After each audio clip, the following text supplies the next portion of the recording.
Today we're joined by Jerry Coulton from the well-known School of Sociology and Social Policy. He'll give us a clear overview of the courses they offer, explain how flexible they are and talk about some of the interesting placement options and share why the school is one of the best in the UK for studying sociology and criminology. Welcome, Jerry. Hi. So let's start by saying that this sounds like a really broad subject area. So can you just break down for me, what this course involves? Okay, there's actually three courses. So we have the Criminology BA, the Sociology BA and a joint programme. The joint is what it says it is. In much the same way that natural sciences try and identify how things react with change, sociology at its heart is about how we manage change. And change in the way we work, change in the way we live, change in the health, change in education and so on. Criminology is very much from that stable, but how we manage crime, how we manage deviance. So in a nutshell, that's sort of what they are. The key topics, I guess, still, some haven't changed over time. We still look at health, we still look at religion, and of course these are as pertinent today as they've ever been, because this is about a dynamic society. It's about, today, media is more about fake news and social media than it is about necessarily the impact of the media on people's behaviour, for example. Identity is not just about how we present ourselves in everyday life to other people face to face, but actually about how we present our avatars. And we have a module called #sociology, which is about that kind of stuff. Criminology looks at the four big questions. Who do we define as criminal? How do we get to that? Who has the power to make those definitions? How we manage those people who offend? What causes crime, so the theory, rather than specific individuals committing crime? And the victim. How do we manage victims in kind of a wider social context? And I guess they're the subjects in a nutshell. And I guess there's bits of the curriculum that you must learn, but are there, selected options that people can follow if they're interested in certain parts of sociology or criminology? Absolutely. So our courses, the first years for all our courses are core, because we don't have a prerequisite qualification coming in. Criminology qualification at A-level is still very new, so a lot of students won't even have the opportunity to do that. So we have core modules that teach the basics of theory, how we get to know what we know about our subjects for both criminology and sociology, how we start to think like social scientists. The option modules are as broad as the research interests of our colleagues. So in sociology, they range from the traditional, as I say, religion, but more now looking at things like cults, rather than just traditional religion and secularism. Identity, body, sexuality. We have gone through quite a process of decolonisation in terms of our decolonising our curriculum, which means we're not now just focused on that kind of Western American historical, very male-centred approach to society. So we have specialists in sociology on China, for example. So we have quite a lot of sort of focus on China if students want to do that. Within criminology, I guess our core expertise sits around four core areas. So social control, which includes things like policing, youth justice, drugs, sex trafficking, human trafficking. Another core area would be punishment and penalty, so how we punish people who do commit crimes. Theory, that's not just the really boring old stuff. This is contemporary theories looking at things like environmental criminology, massively contemporary topic. And research. But again, not just the traditional kind of qualitative, quantitative, doing data, doing interviews. It's about how we know what we know, but at sort of all levels. So our criminology programme, I guess, covers those kind of four key areas. And listening to that there's lots of very, complex issues that you deal with. Mm-hmm. So what's some of the support and resource that's in place for students who are on this course?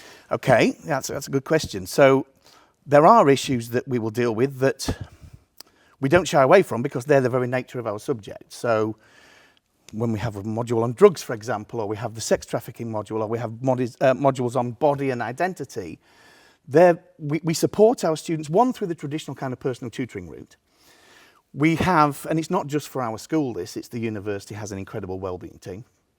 So anybody, we give trigger warnings for anything, obviously, but anybody who then feels that there's been something within the curriculum that might trigger anything, it doesn't have to be a major life event, just a little bit of uncertainty, then they can speak to personal tutors, they can go on and speak to wellbeing and so on.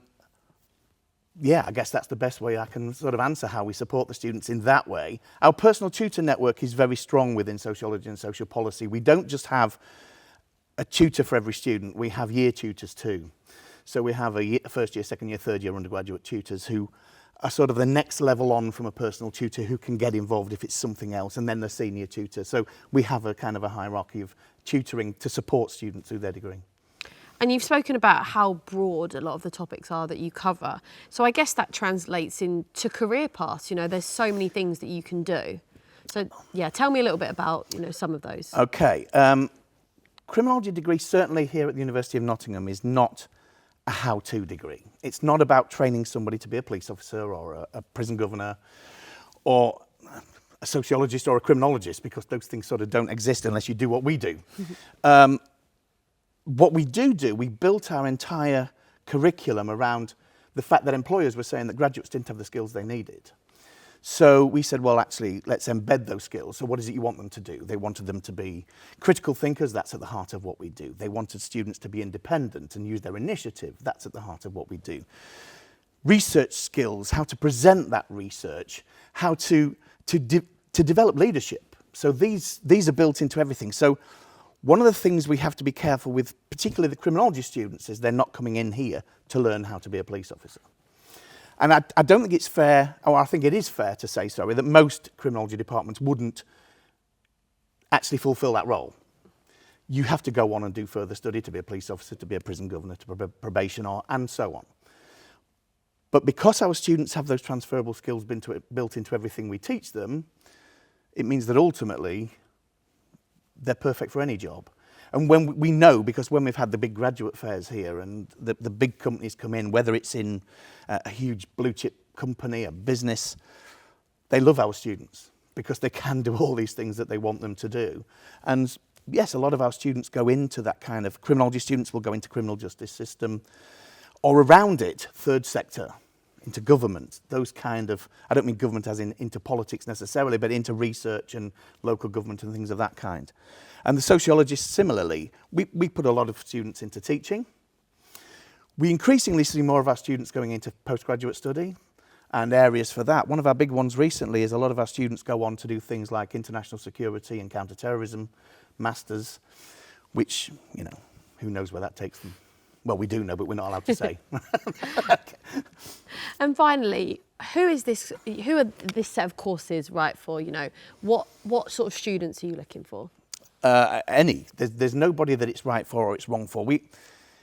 We have, as I said, one of the things we try and do is manage expectations. This is not true crime podcasts, serial killer studies, or forensic science studies. And I guess it's a negative way of answering your question, but what it's not for are people who are fascinated with that, because they'll be very disappointed. We do look at true crime podcasts, but in the context of a module that looks at crime and the media.